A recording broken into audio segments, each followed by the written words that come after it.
आज आपण बनवणार आहोत थंडगार आणि क्रीमी बदाम मिल्कशेक।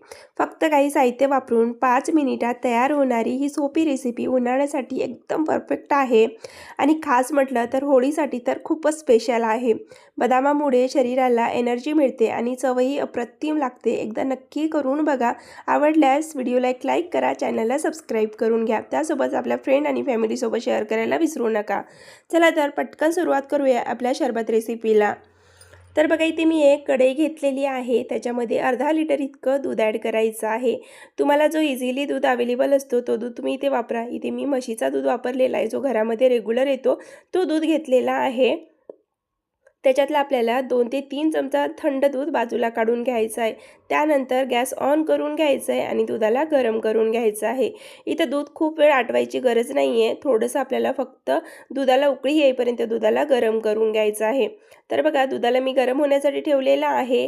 आता इथे ना एक स्लरी तयार करून घेऊया। तर मी इथे अर्धा चमचा इतकं कस्टर्ड पावडर घेतलेलं आहे व्हॅनिला फ्लेवरचं। तर जो आपण वाटीमध्ये थंड दूध काढून ठेवलेलं आहे ना, त्याच्यामध्ये आपल्याला ॲड करून घ्यायचं आहे, ढवळून मिक्स करून घ्यायचं आहे।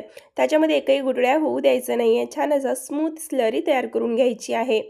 तर बघा इथे मी बदामसुद्धा भिजत ठेवलेले आहेत। तर आपण बदाम मिल्कशेक बनवत आहोत, तर त्यासाठी इथे मी जवळपास 10 ते 15 बदाम घेतलेले आहेत। 1 ते 2 तासापूर्वी भिजत ठेवायचं आहे, किंवा जास्त वेळ असेल तुमच्याकडे तर 4-5 तासासाठी जरी भिजत ठेवलं तरी चालेल। तर बघा छान बदाम भिजले, त्याच्यावरची आपल्याला साल काढून घ्यायची आहे। तर इथे मी सगळ्या बदामावरची साल काढून घेतलेली आहे आणि सोबतच आपला दूधसुद्धा छान दुधाला उकळी आलेली आहे। दूध बऱ्यापैकी गरम झालेलं आहे, छान उकळी आलेली आहे दुधाला। दूध इथे आपला तयार झालेला आहे। आता याच्यामध्ये जे आपण कस्टर्ड पावडरची स्लरी तयार करून घेतलेली किंवा घोळ तयार केलेला आहे तो आपल्याला दुधामध्ये ॲड करून घ्यायचा आहे। खूप जास्त घट्ट करायचं नाही, फक्त आपल्याला अर्धा चमचा इतकं कस्टर्ड पावडर घ्यायचं आहे। असेल तर ॲड करा, नसेल तर स्किप केलं तरी चालेल। याऐवजी तुम्ही थोडंसं अर्धा चमचा इतकं कॉर्नफ्लॉवर ॲड करा आणि केसर ॲड करून घ्या, त्याच्याने सुद्धा खूप छान फ्लेवर येतो।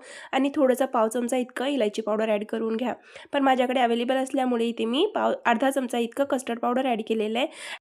ढवळून घेतल्यानंतर त्याच्यामध्ये आपल्याला 10 ते 15 केसरचे धागे ॲड करायचे आहे। एकदा ढवळून घ्यायचं, व्यवस्थित मिक्स करून घ्यायचं आहे, म्हणजे त्याचा छान कलर येतो दुधामध्ये। आता लगेच आपल्याला इथे बदामसुद्धा बारीक करून घ्यायचं आहे। जे बदाम आपण भिजून सोलून घेतलं आहे त्याच्यामध्येच आपल्याला अर्धा चमचा इतकं दूध ॲड करायचं आहे आणि मिक्सरला लावून एकदम फाईन बारीक पेस्ट तयार करायची आहे। तर तुम्ही इथे बघू शकता किती बारीक वाटून घेतलेलं आहे मी। आता हे सुद्धा आपल्याला लगेच दुधामध्ये ॲड करायचं आहे।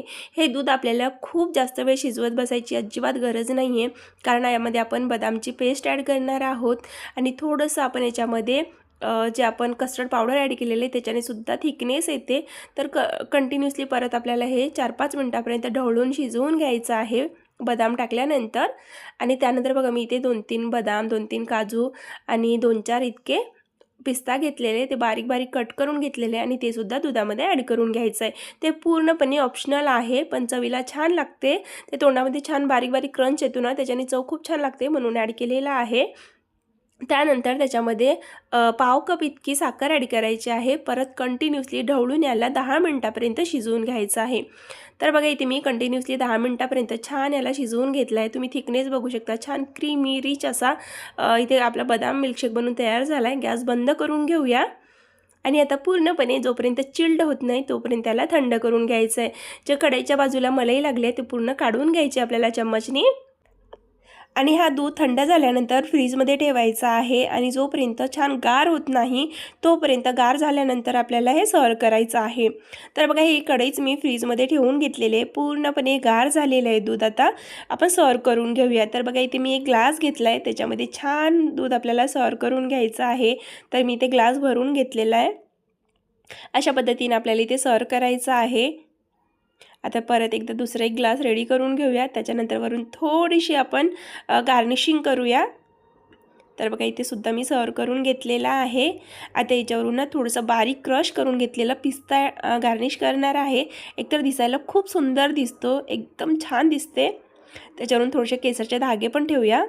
चव तर याची अप्रतिम आहे। नक्की एकदा घरच्या घरी ही रेसिपी ट्राय करून बघा।